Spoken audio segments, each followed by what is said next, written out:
You're watching the Scottish Football Zone with all the build-up and reactions.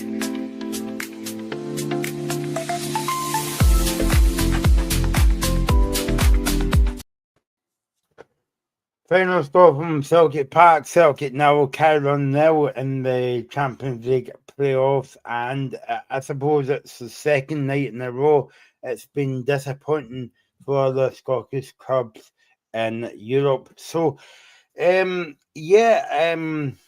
believe it or not, if you never saw the game and you're just listening to us, we haven't been drinking during the game. At least I wasn't anyway. But Kyler were the better team. They had about 3 or 4 decent chances, and they had one towards the end of the game as well. And also, I think the headlines of that to take out from a Scottish footballing point of view was Celtic fans were saying sack the board, and another injury blow to Celtic Alistair Johnson appeared back in the bench in the second half, but he had crutches as well. So a lot of work for Celtic to do, often on the park as well. John by Alex tonight to look back at that. It's Slayton 90 plus minute tonight. It wasn't a classic game, but as I said, Kairat could get, if they took their chances, Celtic could have been looking at a 2-0 or 3-0 defeat. Yeah, definitely. And Kairat definitely surprised me with the way they played. How good they were defensively. They were really solid. I think it was Glazer in particular really impressed me. He got in with a good few headers, good few important challenges, some blocks. He was all over there tonight, obviously. But yeah, I'll talk about Celtic first. I think they had a lot of possession, but they didn't do much with it. The only real chance came right near the end of the game. Daisen Maeda sort of fluffed his lines. He didn't get enough on the shot. He really should have scored. But if he had scored, I think that would have been safe to say that Celtic were, I wouldn't say lucky, but they didn't deserve the win. I think in the end, a draw was a fair result. Kairat were really good. I thought, especially, do you know what surprised me as well? The way they were on the ball when they got the ball. They played some nice football, exploited the spaces. Maybe just when they got into the final third, they struggled a little bit. To sort of get around the Celtic defence. But they were all over the park tonight. They were winning every second ball. They were flying into challenges. And I think at one point, it was a real kind of, this kind of showed you how the game was going. And maybe if you were listening on the radio or whatever, you could hear the 100 fans who had come over from Kazakhstan actually through the noise of Parkhead. So I think that really speaks to how the game went. And they had a fair few chances. There was one from Ed Milson where Carter Vickers gave it away on the halfway line, and he nearly scored.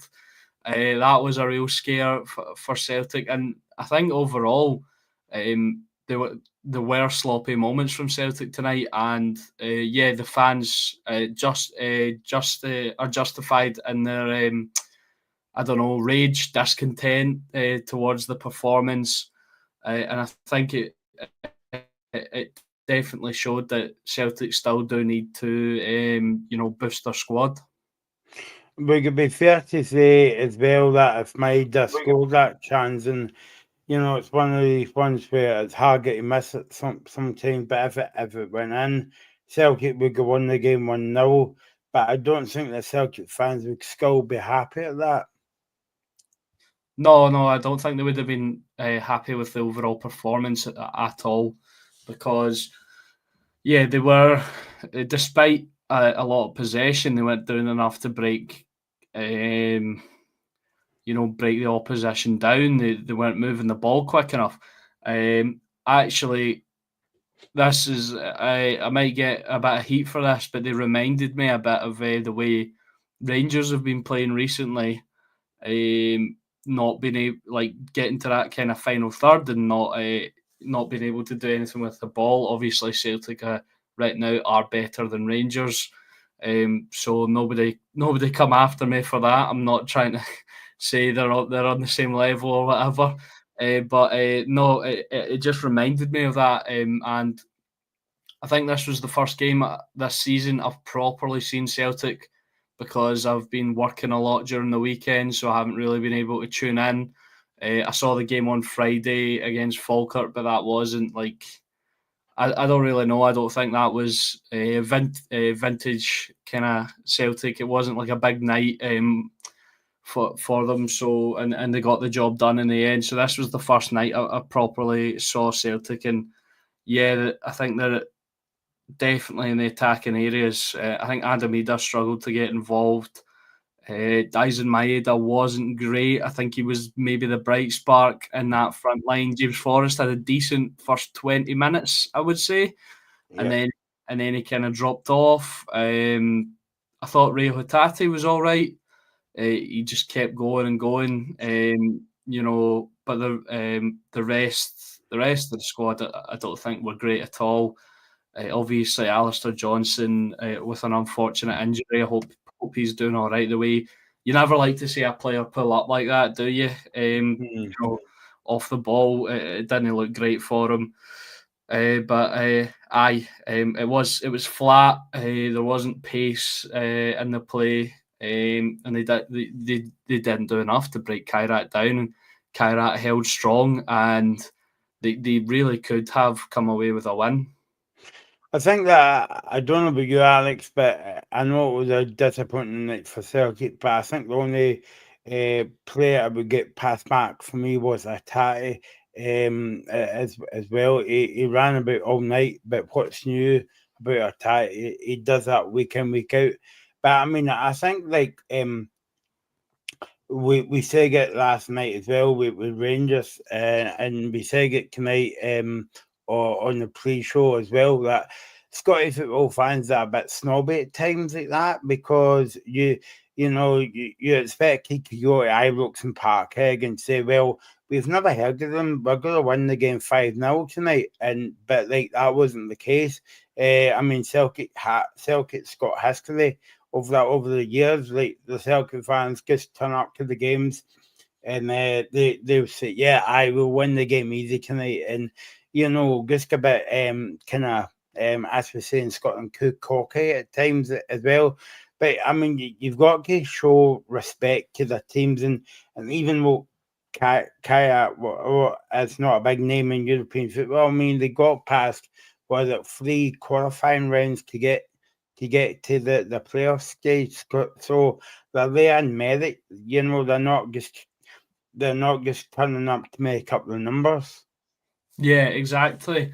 And they are the champions of Kazakhstan currently. I think they're currently top of the division there as well. So they're a winning side, and they've made it through those 3 qualifying rounds, and that takes a lot, and they've built up momentum to just keep on going, and it's a fantastic result for them tonight. And what you were saying there, Michael, about maybe Scottish football fans being a bit too cocky, a bit too snobby, and I think that is the case. I think for me tonight, that was certainly the case, because I thought Celtic would go out and smash them.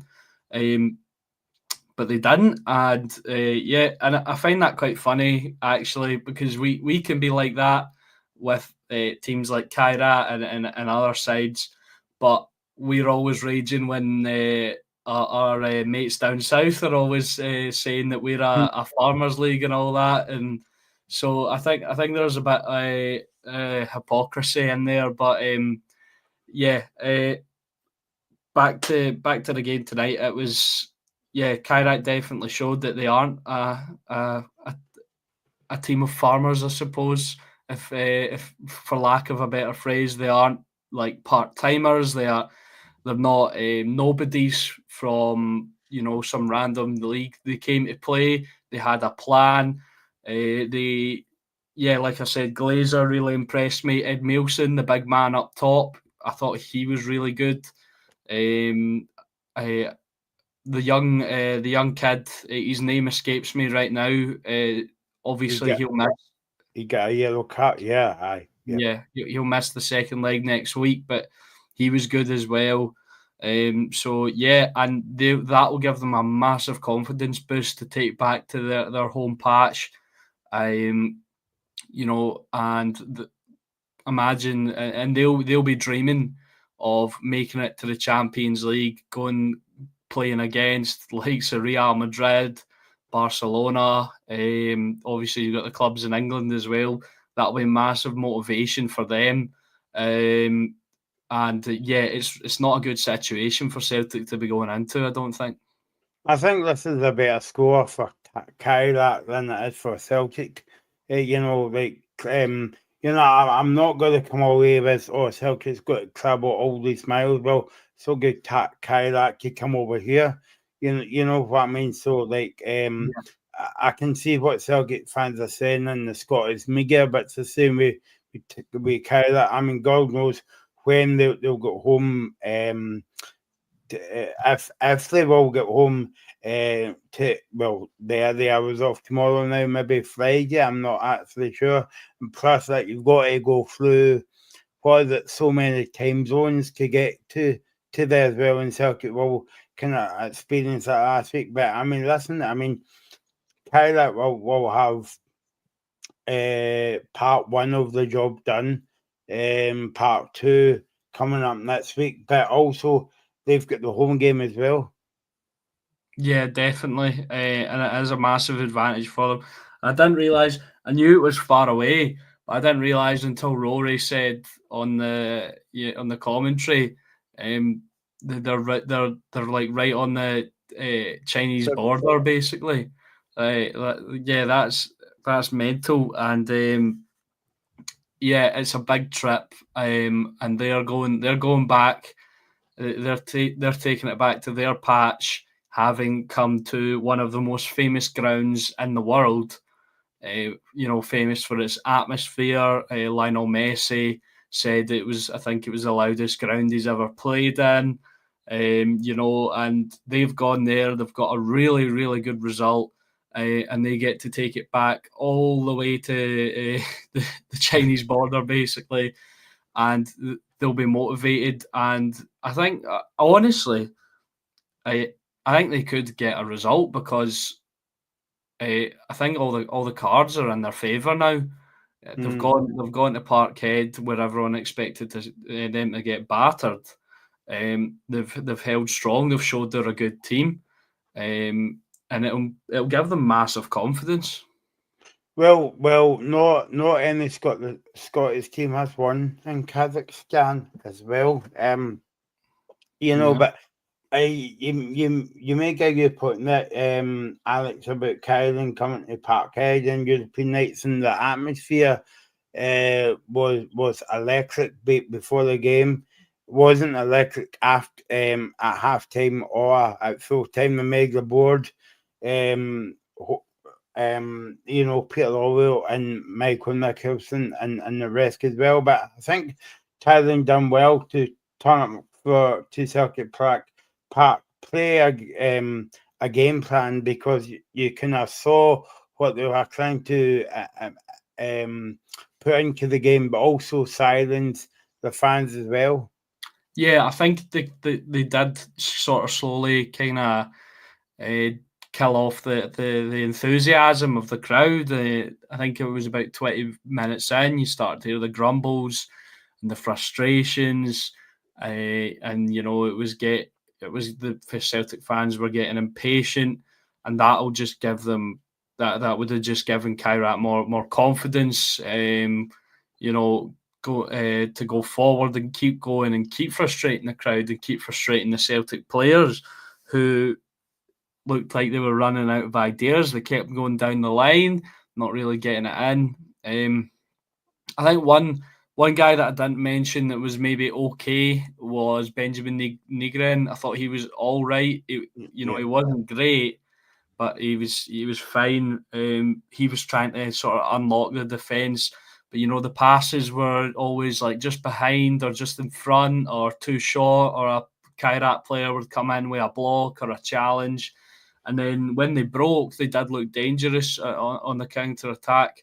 So yeah, and I hate to keep comparing because obviously this is talking about Celtic, but it was obviously what Club Bruges did yesterday. They silenced the Ibrox crowd, Michael, because yesterday in the ground it was loud. It was as loud as it's been. What you expect on European nights. It was, everyone was up for it, and then they scored 2 minutes in, and you're like, okay, and then build it back up again. The crowd were trying to get, and then it was 2-0, and then everyone was just like, oh my god, obviously that didn't happen tonight so quickly, but Kairat did sort of slowly suck the enthusiasm and the support out the game, and it just became frustrating for the players and the fans.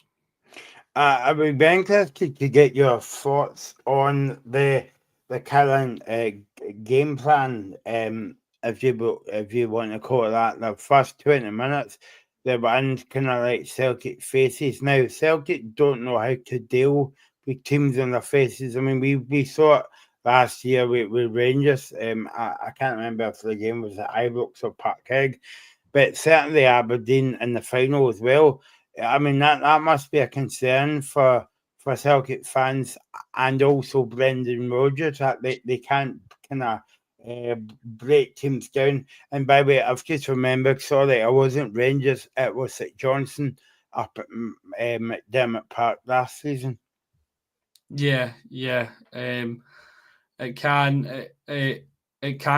should probably be a concern because when a team kind of gets in Celtic's face, they can kind of capitulate because they're used to having time on the ball, and I think as the game progressed, they did have more time on the ball, but they didn't move it quick enough. So in that opening kind of 20 minutes or so, you say Michael Kairat getting the faces, they were sort of scrapping for it, winning it. Celtic couldn't get into their rhythm, and then when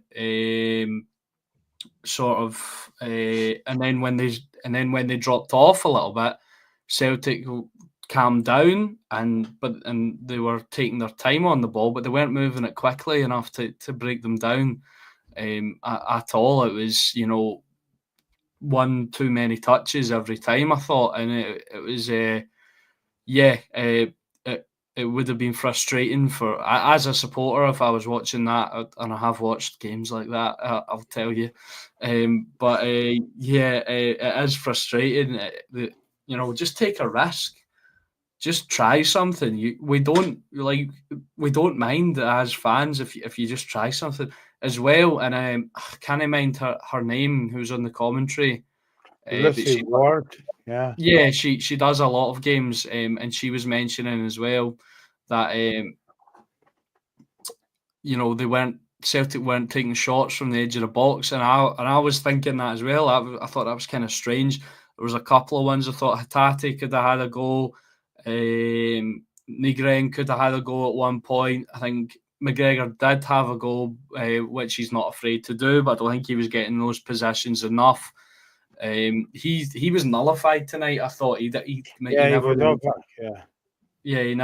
really got going, and obviously he got that booking, sort of trying to hinder a break, and then he was kind of anonymous, which is unheard of for Callum McGregor. He's usually pulling the strings like a puppet master, but not tonight. And it was not Celtic as we know them.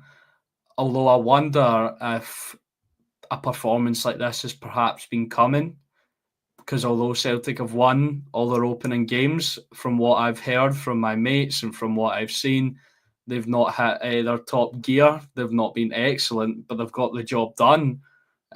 which is fine when you're not performing well, but if you win, it's fine. But they didn't get the job done tonight, and I wonder if that has been coming for a wee while. Do you think that Celtic fans going along to tonight's game again? I'll go back to it. Do you think the Celtic fans were a bit overconfident tonight?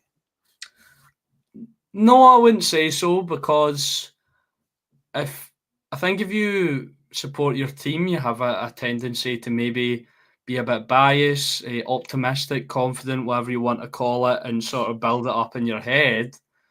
But the rest of the Scottish football world was, agreeing with them.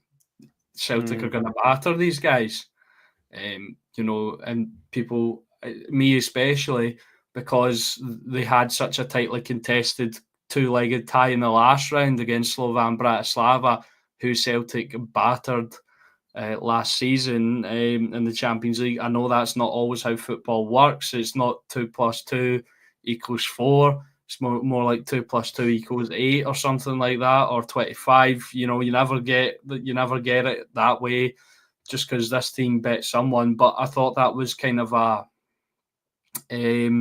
sort of indication to the quality. They kind of went toe to toe with Slovan, and they won on penalties. And I thought, okay, Celtic should beat this team fairly comfortably, and it didn't work out that way at all. And I think it's a combination of Celtic not being good enough tonight and Kairat being better than they thought. So I wouldn't say Celtic fans were overconfident. I think they had every right to be confident, because they should have, dispatched of Kairat fairly easily, but they didn't. That I've never thought that in a game of football, especially in the Champions League. Two goalkeepers coming on, and there they brought in a third goalkeeper as well. But I mean, they could get brought in a lot. They could get brought in about 10 goalkeepers tonight. I don't think Celtic would go work them. And but however, another end of the park, Schmeichel was the busiest goalkeeper tonight for Celtic. Yeah, definitely. And that's concerning as well when you've got all that possession and you're not working the keeper. And I think Kairat had more shots in the end. I'll just check the stats right now just to make sure I'm not making that up in my head. But I'm fairly certain they finished with more shots or the same amount of shots. Oh no, Celtic got a couple in towards the end. I think Kairat had more, and then Celtic in that sort of late stage where they were pushing, they got a couple more. But Celtic had 11 shots, and Kairat had 8 shots. Celtic was 0.54 expected goals. Kairat was 0.48. So maybe a wee bit more balanced, but on the face, it's not always about the stats either.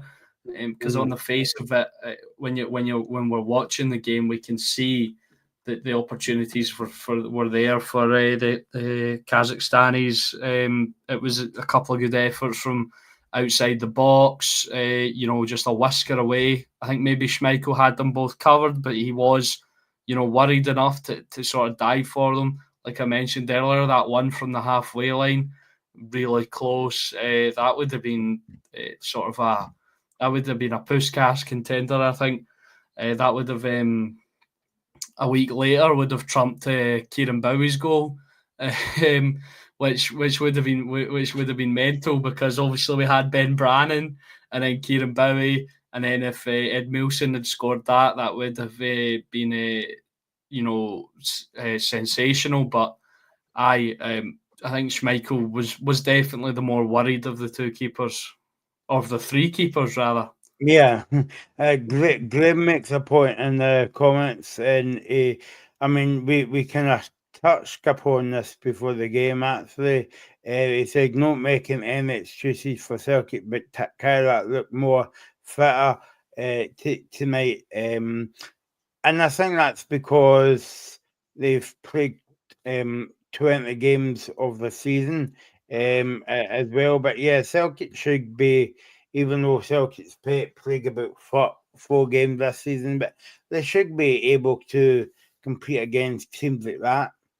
Yeah, Kairat did look really fit, though. I will say that. Like I said earlier, they were first to every second ball. They were scrapping for everything, and they looked well up for it. But yeah, Celtic should be, at least on a fitness level, on the same level as them, and competing and showing that same kind of desire.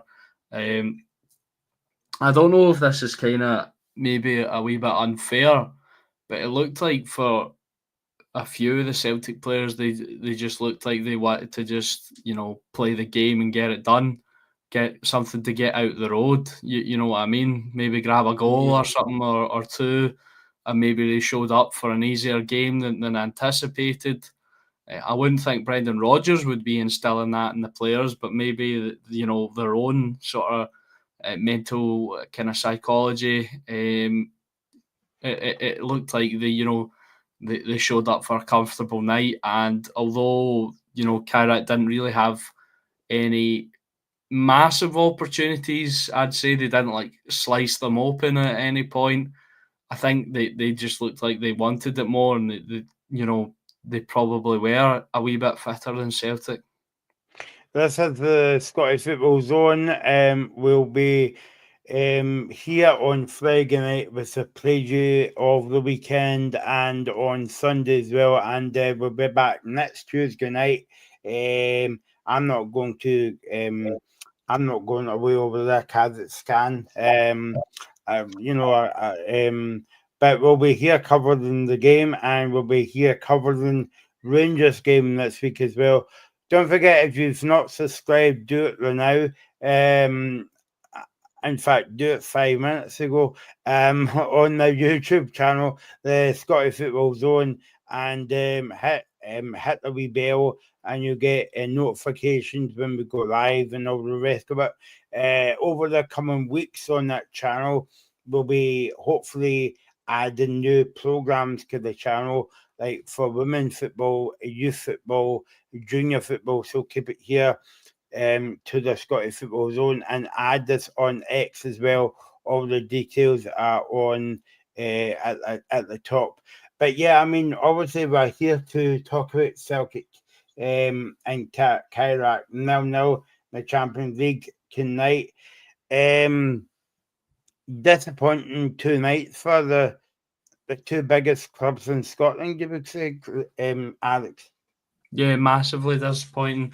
I think it as well because of the sort of different levels in opposition. You could maybe almost put them on a par. Obviously, Celtic are in a better position to go away and get a victory and progress because they didn't concede 3 goals. But it wasn't great for either side over the past couple of days.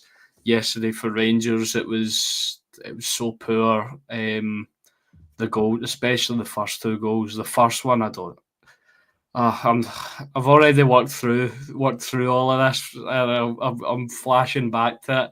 I had like a side-on view. I was in the enclosure, and I could see it, and I saw Nasser Jiga slowing down. I'm going, oh no! And I looked and I saw Butland kind of hovering on the edge of his box. I'm going. It was almost as if it was slow motion. I'm going, oh no, they've just totally went, you take it, and you never do that in football. That's my ball, no matter what's going on. And yeah, it was a nice finish in the end, but terrible. Second one, awful defending as well from the corner. Third one, Joe Rothwell, poor header away, but it was a really nice finish from the Bruges player in the end.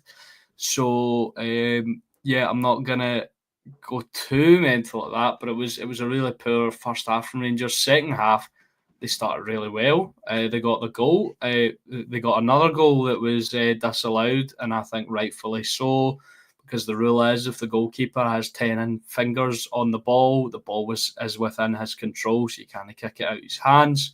But if Rangers had started the way they did in the second half, they might have even won the game. I think in the end I was disappointed they maybe didn't get another goal back, because I feel like that would have maybe at least given them something to play for. Personally, I think the tie's over. Unfortunately, Rangers will be in the Europa League next season, but that remains to be seen. And yeah, tonight for Celtic, we spoke about potential embarrassment, banana skins, and they've, unfortunately for them, they've taken the first step to that, drawing 0-0 at home. And if Almaty win away, it will be an embarrassment for Celtic and for Scottish football. I think I don't know about you, Alex, right? But when I was watching that game tonight, it reminded me a bit of like the game last night, even though it was 0-0 at half time tonight. But Celtic nearly come out and scored a quick goal, like Rangers did kind of like last night, and James Forrest hit the post, hit the bar, and you're thinking, okay, then. Brendan Rodgers has basically put a rocket out of them all at half time, but that wasn't to be.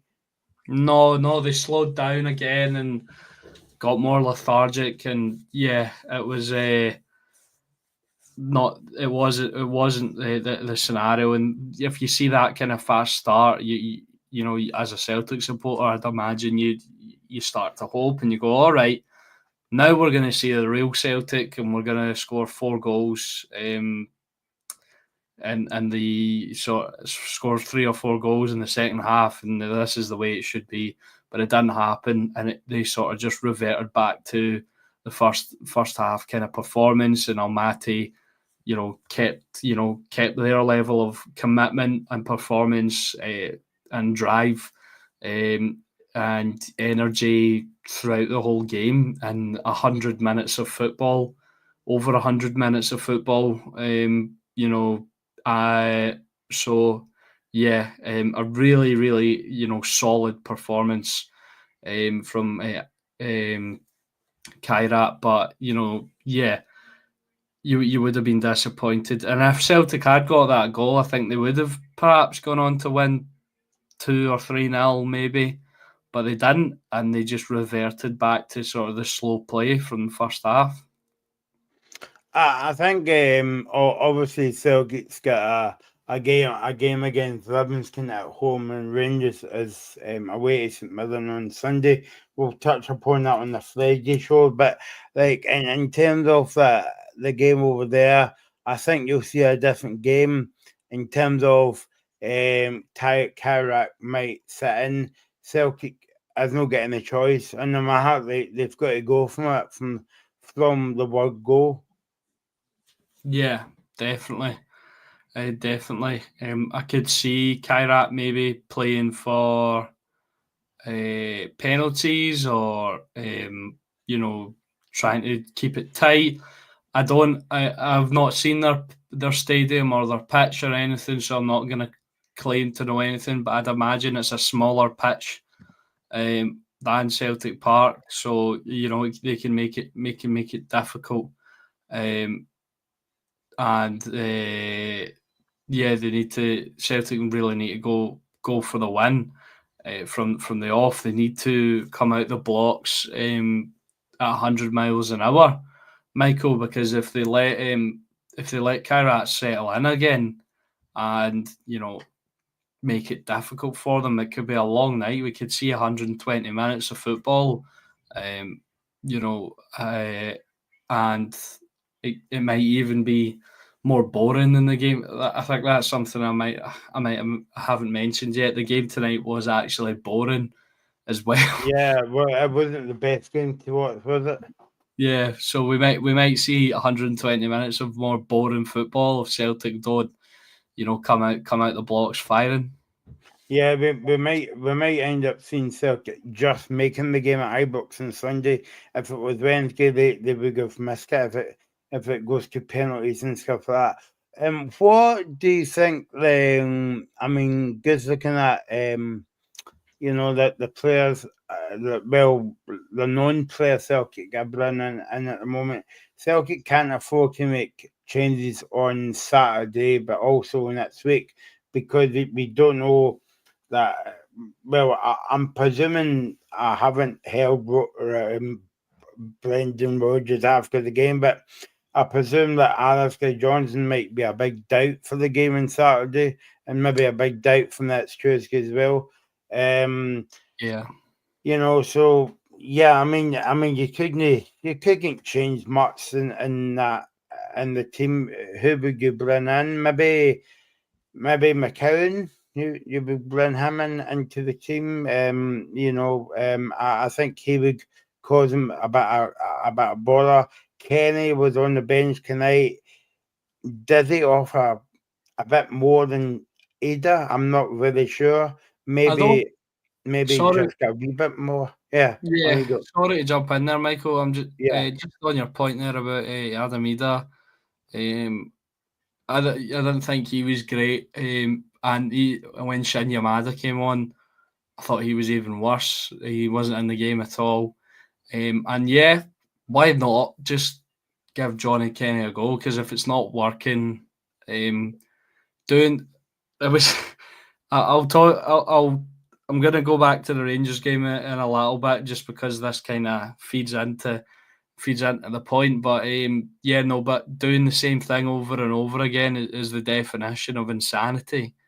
Um, Doing the same thing, and if it's not working, it's the definition of insanity. And that's what was quite funny, actually. My dad said that to me when Rangers weren't changing anything, and he just turned to me. I was moaning about changes or something, and he just turned to me and he was like, doing something over and over again when it's not working is the definition of insanity. And he was referring to Russell Martin at that point. Why not just throw Johnny Kenny in and give him a go? Maybe Rodgers has seen something in training, but surely he can't be any worse than the two strikers tonight. Yeah, no, definitely. And I'm just thinking about the first kind of Old Firm game in a few weeks. I think it's going to be a bore fest if you if you were watching the game Yeah, tonight. And it's not. It's not looking like it'll be a good game at all, will it? no, I would say that's my. There we go. I'm back on the fence. It's daft to say, but I don't really care at the moment. I just need my sanity back. And stuff like that. So yeah, I mean, they obviously when Johnson got injured as well, I would have liked to seen the look on Peter Lawwell's face and Michael Nicholson's face, to say we need to get our finger out here and we need to go out and buy people, because obviously we don't know if Alistair Johnson will be out for a short time or a long term. Yeah. In addition to maybe an emergency right back signing, then they still need another left back, because I think Liam Scales is solid, but you can just see if he looks awkward. There's a mistake in there, but Yeah, he does. He does have a mistake in him, and he looks awkward at left back. yeah. It's not natural for him to be there.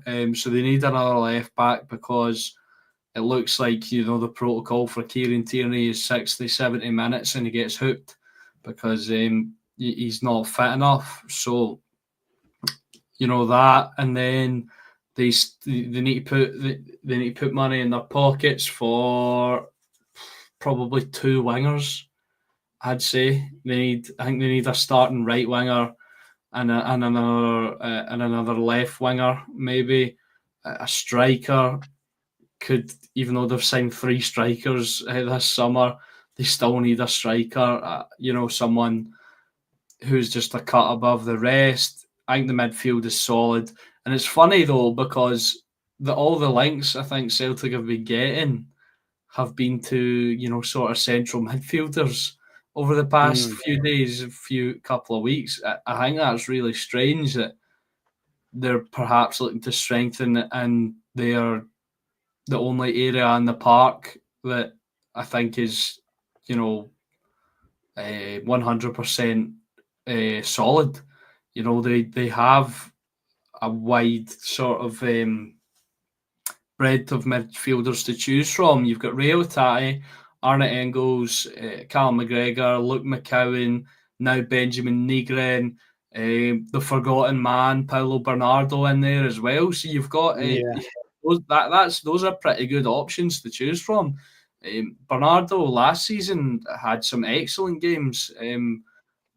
Although he seems to be out of favour right now, I think it's odd that they're perhaps looking at more midfielders. So I think a couple of wingers, a striker, and a left back. Not as if I'm asking for a lot, but I think they do need to strengthen, and not for the league, because I think they've got enough for the league, even with the current players that maybe aren't up to scratch in the eyes of Celtic supporters. I think they're still okay for the level in Scotland, but if they do progress to the next round, to the league phase, and they will need a bigger squad with more quality in it for the Champions League, because I don't imagine Celtic fans would want to see Maeda lining up alongside Ida and Forrest going up against Manchester City or something, or and bringing Yang off your bench as your impact sub. I mean, in terms of I know I will speak about this a lot, Alex, obviously, but and I don't know if we've had this conversation on the show, but if you put say Celtic up against kind of Man City in terms of last season, maybe not this season, because you sold most of your best players like Kuhn and Kyogo and stuff like that. And by the way, Peter Lawwell kind of knew. I think Kyogo was going last year, in December of last year, or maybe before that, if rumours as had, he put in a transfer request in October, so he knew all that kind of time. But when teams come up against, when Celtic come up against Man City and stuff like that, a one-off game, you never know what's going to happen. I mean, we saw it, a couple of seasons ago when Man City came to Celtic Park, and Man City was actually lucky, I thought, to get was it a point or was it a knockout game? I think it was a knockout game that time, and yeah. Was it not? I think it might have been a point. Was that not like the 3-each draw or something? Yeah, that's what I was thinking, man. But I don't know if that was a group stage game, was it? Or I think it was. I think it was a group stage game. Yeah. And then obviously Man City in pre-season last season, and I mean, look, a lot of fans don't pay too much attention to pre-season games, because it's it's Man City. They didn't feel the strongest team, but Celtic still beat them, and they beat Chelsea as well. I know that's in the past and all that, but the point I was trying to make was. In fact, I don't think there was no points I was trying to make that, but the point was in a one-off game, you never know what's going to happen. Yeah, definitely. And it, anything can happen, but I think just to build on what I was saying, that to make that happen, you need the players to do it. It's not just all miracles and luck and rainbow dust and all that kind of thing. It's it is having quality in there, even if it's nowhere near the quality of Manchester City. All it takes is that one moment of quality from a player, and that could change the game. And I think they still do need to strengthen. I've got a wee bit it was 20 minutes ago, so it's not super breaking news, but Jeff Day has officially left Rangers. To go to Palmeiras. So the rumour that had been going about, I think it was 6 million, was mentioned. So yeah, he's officially gone to Brazil. Let's ask a Rangers fan his comments on that. Alex, what do you think of that news? I think it's a good bit of business for Rangers, but what you? I mean, I've not saw Jeff Gay a lot. You see him every week. I only see them when Rangers on the TV and all that kind of thing and highlights. But yeah, what's your thoughts on that? I think I quite like Jeffy, but I think for that money, you can't turn that down. I think it's a good bit of business for Rangers, definitely. That puts them in the position again, though they still need to sign another left back. I think because they brought Jaden McGoman. I thought he was maybe one of the only players that would get a pass mark from last night against Club Brugge. He got the assist for the goal, so I thought he was pretty good. But it still looks like Red Van Yamas could be on his way out. That rumour's been going on for ages, but he's nowhere near the squad, so it looks like he's on his way. So I think another left back is still needed. But Jeffrey was signed a year ago for £800,000, I think. So to get £6 million after a year of, he was fine. It wasn't sensational. I think that's a really good bit of business. Yeah, so there you go. Jeffy's away as well, and we'll see who comes in. Obviously, the transfer window shuts in the 1st of September, I think.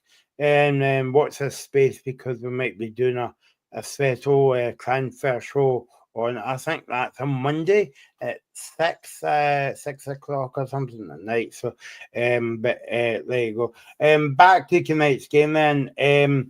Brendan Rodgers will be talking about the media, talking to the media, not about the media.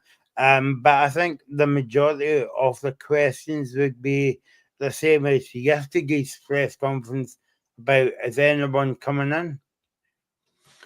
Yeah, I'd imagine that those are going to be the questions, sort of questions along the lines of, oh, if you've had players in, do you think you would have won tonight? That kind of thing. I'd imagine Brendan Rodgers, as usual, will be quite blunt, honest in the way he answers the questions, and and sort of voices frustrations and put pressure on the Celtic board, and the fans will be putting more and more pressure. They'll be putting pressure on them all summer, but after a result like tonight, the pressure will be ramped up. I suppose that depends, though, if they actually care or if they just care about, their paychecks, because I think sometimes we kind of think that a lot of these owners and stuff actually are one of us at the end of the day. But a lot of them are, I think. A lot of them, identify with the supporters and understand. But I think a lot of them, only care about lining their own pockets. Obviously, that's all sort of allegedly. I can't speak to the psychology of all football owners, but that, I think it would only work if the Celtic board actually, care, or I can't imagine it's nice getting abused all the time. So maybe that'll kick them into gear. So it could be many reasons, but if they do care, they should listen and sort of make sort of get their act together. As Ethan's just jumped on there. How you doing, mate? Yeah, I just thought I would jump on for 5 minutes and give my thoughts. Don't want to keep you too long, as I imagine you've been on for a while now. But yeah, I mean, I think we all still had Celtic as massive favourites tonight, but I don't think you can really be surprised with the board and the lack of backing for Brendan Rodgers. And I don't know if any of you have heard his post-match press conference yet, but some really interesting comments in there, and a lot of stuff he can't answer really was thrown at him, and I thought he done very well. But yeah, Celtic weren't good enough in the night, and I think the fans will be really worried for their trip to Kazakhstan next week. I heard that it came over on the TV, Ethan, that sacked the board and all that, and Lawwell get to the fish and chip shop. I think they were selling sometimes as well. But how was the atmosphere in the stadium? I bet you it was hyper before the game, but it went out like a whimper at the end of the game. Yeah, definitely. It became quite a toxic atmosphere towards the end, and I think it was about the hour mark when the chants started, sack the board, and yeah, they just kind of drowned out, because obviously I think a lot of the fans wanted to support the team and try and drive them on to get that goal, but obviously it didn't happen, and then at the end, when the realisation that Celtic aren't going to get that lead to take over to Almaty next week, the chants come back, the Lawwell chants as well, and then the boos at full time, I think, very clearly aimed at a certain area of the stadium, and yeah, I think I imagine you guys have probably touched on this already, but I think the hierarchy at Celtic will be very nervous going into that game next week, because although I think it's been made pretty clear over the last few weeks they don't have much concern for what the fans think, they have a lot of concern for their pockets, as you would as a shareholder of the club, and £40 million could easily go by the wayside with the way the tie's going.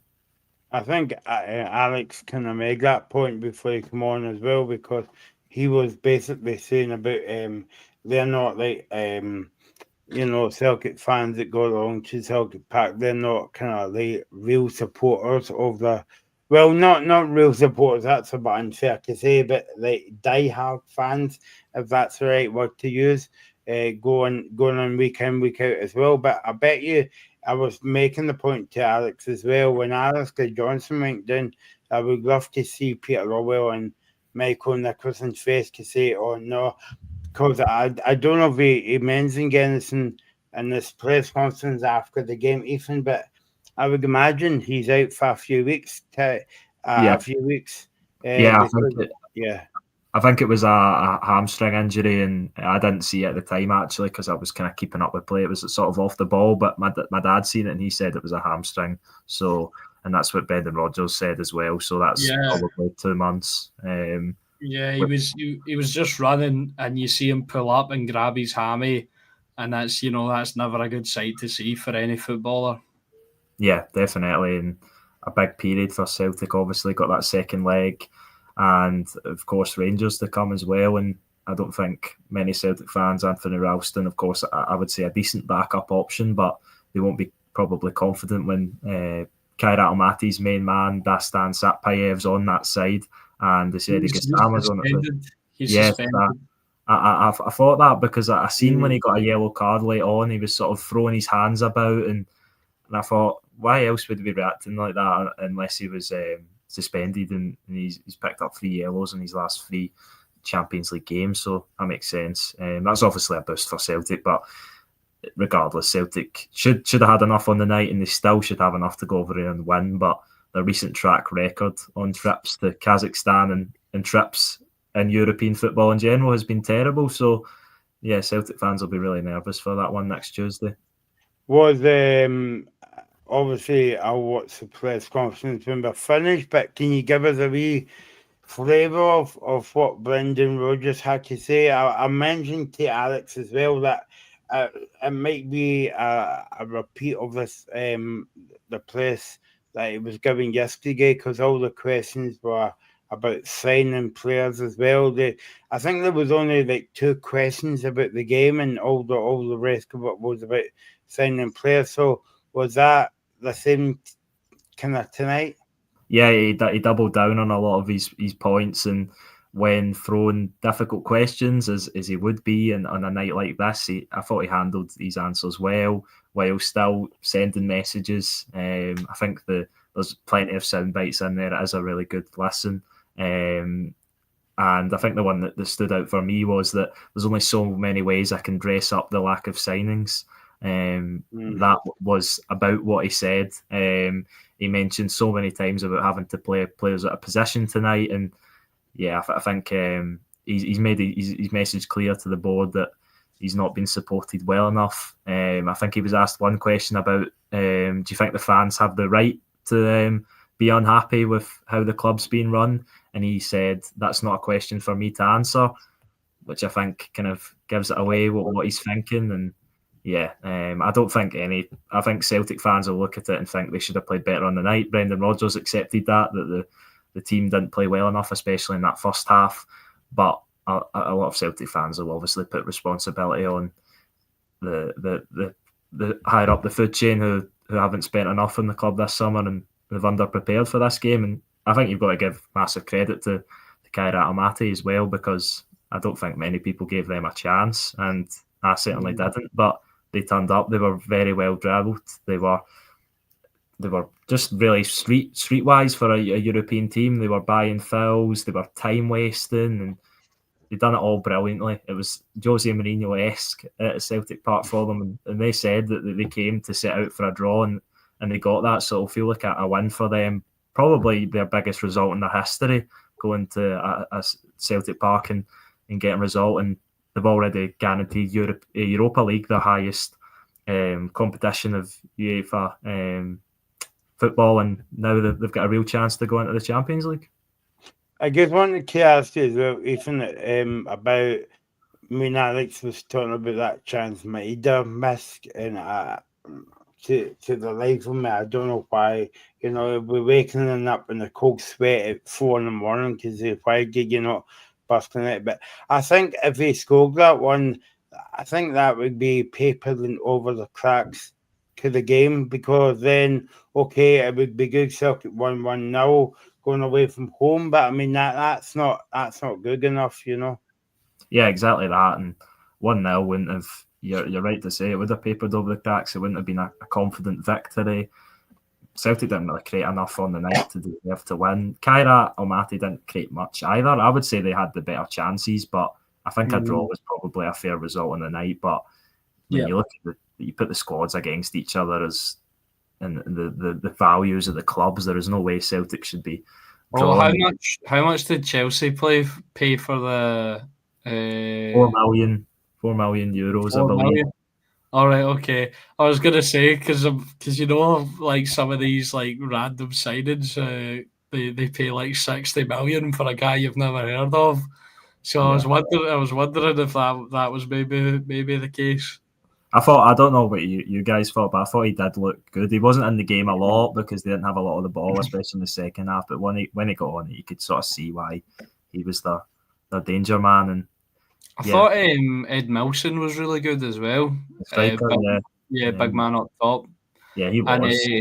And Glazer at the back, I highlighted him earlier in the show. He was everywhere. Headers, challenges, blocks. I thought he was probably my man of the match.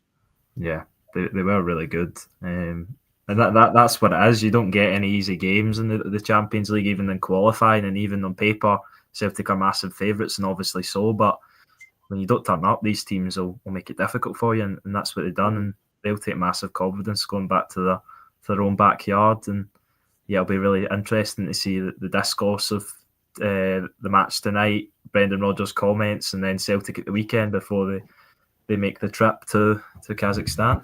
Yeah, and Livingston's on a good run of form at the moment as well, so it's going to be interesting. Right, guys, we've run out of time. We'll be back on Friday for the big preview show, and then over the weekend, and then we'll be back next week as well for Celtic and Rangers and part 2, second legs of the Champions League. Thank you to Alex. Thanks to Ethan for breaking his neck to get on here for the past 5 minutes. And thanks to you for watching, and we'll do it all again on Friday at 5 o'clock. You're watching the Scottish Football Zone with all the build-up and reactions.